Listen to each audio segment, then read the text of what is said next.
உங்கள் ஃபேவரட்டான ப்ளவுஸ் வந்து நெக்கு ரொம்ப டீப்பாக இருக்குன்னு போடாமே எடுத்து வச்சிட்டிங்களா, இந்த வீடியோவில் நான் சொல்கிற மெத்தடில் ஆல்ட்ரேஷன் பண்ணி நீங்கள் அந்த ப்ளவுஸை இனிமேல் போடலாம். ஸோ உங்களுக்கு நெக் டெப்த் எவ்வளோ இருக்குது, அது எவ்வளோ கம்மி பண்ணணும்னு நோட் பண்ணிக்கிங்க. ஸோ நான் வந்து ஒரு 8.5 இன்ச் இருக்க நெக் லைனை ஒரு 6.5 இன்ச் கொண்டு வரதுக்காக நான் இந்த கேன்வஸை ஒரு ஹாஃபாக மடித்து உள்ளே வைக்கிறேன். உங்களுக்கு எவ்வளோ டீப் வரைக்கும் இதை கவர் ஆகணுமோ அது வரைக்கும் இந்த கேன்வஸ் இந்த மாதிரி வைங்க. இந்த கேன்வஸோட சென்டர் பாயிண்ட்டை மார்க் பண்ணிவிட்டு உங்களுக்கு என்ன நெக்லைன் கொடுத்துருக்காங்களோ அந்த நெக்லைன் அதே மாதிரி ஒரு சைடு மட்டும் நம்ம ட்ரா பண்ணிக்கலாம். இப்போ உங்கள் ஃப்ரெஞ்ச் கர்வ் எடுங்க. மேலேருந்து கீழ் வரைக்கும் ஒரு பெட்டல்ஸ் ஷேப்பில் இதை நம்ம வரைஞ்சிடறோம்.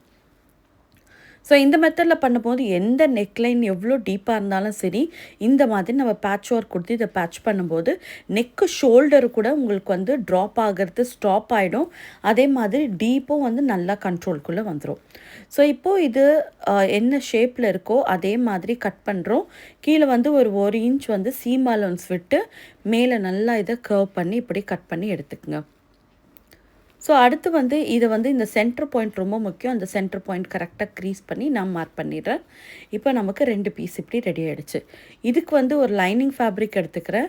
ஸோ ஓரளவுக்கு அந்த அவுட்ஃபிட் கூட மேட்ச் ஆகிற மாதிரி லைனிங் ஃபேப்ரிக் எடுத்து இதில் என்ன அயன் பண்ணிட்டோம். ஸோ ஒன்ஸ் வந்து அயன் பண்ணி முடித்த பிறகு இந்த மாதிரி இருக்கும். இதை வந்து சுற்றி ஒரு 1/2 இன்ச் விட்டு இதை கட் பண்ணி எடுத்துக்கலாம். இதுக்கு மெயின் ஃபேப்ரிக் கொடுக்க போகிறோம். ஓரளவுக்கு ரிலவெண்ட்டாக இருக்க என் ப்ளவுஸ்க்கு மேட்ச் ஆகிற மாதிரி ஒரு டிஷ்யூ ஃபேப்ரிக் எடுத்திருக்கேன். ஸோ இதே பக்கத்தில் வச்சு இதே மாதிரி ஒரு 1/2 இன்ச் விட்டு இதை கட் பண்ணி எடுத்துக்கிறேன். ஸோ இப்போது இதுக்கு மேலே வச்சு ஸ்டிச் பண்ணி இதை ஃபினிஷ் பண்ணிடலாம். ஸோ அந்த டிஷ்யூ ஃபேப்ரிக்கை துணியோட நல்ல பக்கங்கள் மேலே வர மாதிரி வச்சு ஒரு சைடு மட்டும் தைச்சி விட்ட பிறகு இந்த லேஸை நான் வைக்கிறேன். லேஸ் வந்து ஆப்ஷனல் தான். லேஸ் வச்சா இன்னும் கொஞ்சம் கூடுதலாக கொஞ்சம் அழகாக இருக்கும். ஸோ அதே மாதிரி டவுன் பார்ட்லையும் தைச்சி முடிச்சிடலாம். இது 2 பீஸ்க்கும் இதே மாதிரி நம்ம ரெடி பண்ணுறோம். இந்த பீஸை ப்ளவுஸ்குள்ளே வச்சு இது அழகாக ரெடி பண்ணலாம். இதோட இன்னொரு சீக்ரெட் என்ன தெரியுங்களா? இது தைச்ச ப்ளவுஸ்லேயும் வைக்கலாம். ஒருவேளை நீங்கள் ஒரு ப்ளவுஸ் கொடுக்குறாங்க அதுக்கு ரொம்ப டீப்பாக கட் பண்ணிட்டீங்க தெரியாமனா, அப்போது இந்த மாதிரி நீங்கள் பேட்ச் ஒர்க் கொடுத்து கூட அதை நம்ம சரி பண்ண முடியும். ஸோ ரொம்ப டீப்பாகிடுச்சுன்னு பயப்பட தேவையில்ல.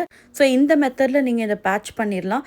ரொம்பவே அழகாக இருக்கும். நமக்கு வந்து பார்க்கவும் ரொம்ப நீட்டாகவும் இருக்கும். ஸோ ப்ளவுஸோட ராங் சைடில் எக்ஸசிவாக இருக்க பேலன்ஸ் ஃபேப்ரிக்கெல்லாம் இந்த மாதிரி கட் பண்ணி எடுத்துட்டிங்கன்னா ராங் சைடும் பார்க்க ஃபினிஷ் வந்து ரொம்ப அழகாக. ஸோ இந்த மாதிரி வீடியோஸ்க்கு மறக்காமல் பேஜை ஃபாலோ பண்ணுங்கள். மறக்காமல் லைக் பட்டனை கிளிக் பண்ணிட்டுங்க.